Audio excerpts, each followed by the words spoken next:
Alright YouTube, what is good? It's your boy Rebel back with another video, and today we will be taking a look at SPARK.Chroma version 1. So SPARK.Chroma V1 is a fine-tuned model designed for generating realistic images based on the Chroma 1 HD model. This model is essentially built to fix the plasticky and over-sanitized looking images that come from mainstream generators. It leans heavily into a raw, cinematic, and slightly gritty aesthetic. This model will excel in vibe aesthetics, so dark or moody or cinematic. It favors mostly DSL raw photographs though. One thing to note though, this is not an anime model, this is not a cartoon model, this is not an infographic model.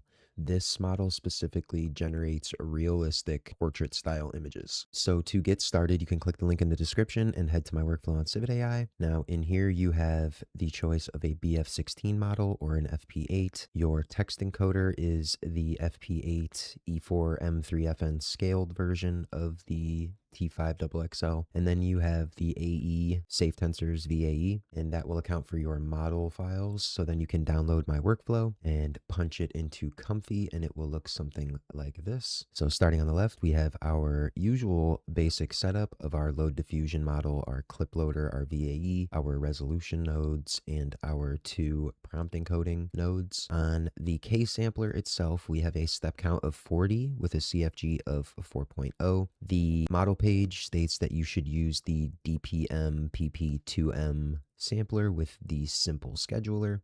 So we are doing that.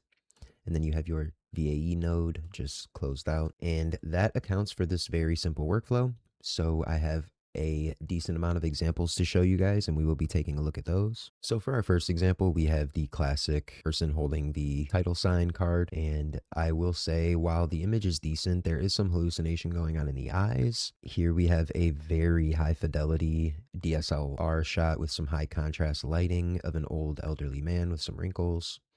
Beautiful image. Here we have a macro close-up of an eyeball with some neon lighting in the reflection. Again, beautiful, beautiful image. So for our next example, we have a high contrast scene with a woman in a trench coat against a bright street light with a orange and red tone. Beautiful image. However, I did notice some slight tiling going on. For our next example, we have a feather with some water droplets on it. Very beautiful high fidelity image. Here we have a man with a slight beard in a hat against a sunset. High contrast lighting again. Beautiful image. You can really see the details on his face. Now here's where the model struggles. So any text-based renders and any and throwing too much into the prompt to the scene will kind of just hallucinate the entire image. So here we have a woman singing into a microphone. This is a macro close-up of her lips and the mic. Both very good. The teeth look phenomenal. You can see the micro hairs on her nose and skin. Here we have a woman with what would be geisha face paint. Here we have a macro close-up of a lizard eye. Here we have a close-up portrait of an elderly captain on a boat. He is smoking a pipe. Great image all the way around. The beard looks great. The wrinkles in the skin look great. The textures look phenomenal. Lighting is very good. Here we have a bit of a bad output, so some sweat rendering on the skin of this man kind of ruined the texture of his skin entirely. Here we have a macro close-up of some coffee beans. Self-explanatory, very good image. Here we have another example of the woman holding the SPARK.Chroma V1 sign. Here we have a welder working. Here we have a macro close-up of what I believe would be a moth. Here we have a painting style image, Renaissance style painting. Here we have a frost-covered leaf in the wintertime.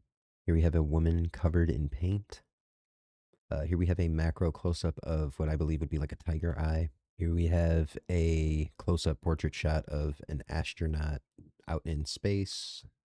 But alright guys, that's all I'm going to have for you today. Just wanted to get this new workflow and model to you guys because this did drop about 2 weeks ago and did not get a lot of play on social media. So not only did I figure I would give these guys a chance to be seen from the community, but I also wanted to showcase the model because it's genuinely a decent portrait model.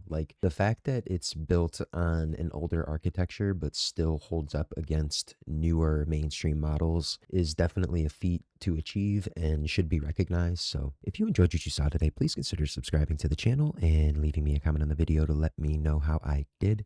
You can also like the video if you don't mind. It helps the channel tremendously. So go ahead and download this workflow, get this model running, and leave me a couple of your generations in the gallery if you don't mind. I'm very interested to see what you guys come up with this model. All right, guys. Thank you. Have a nice day. Bye.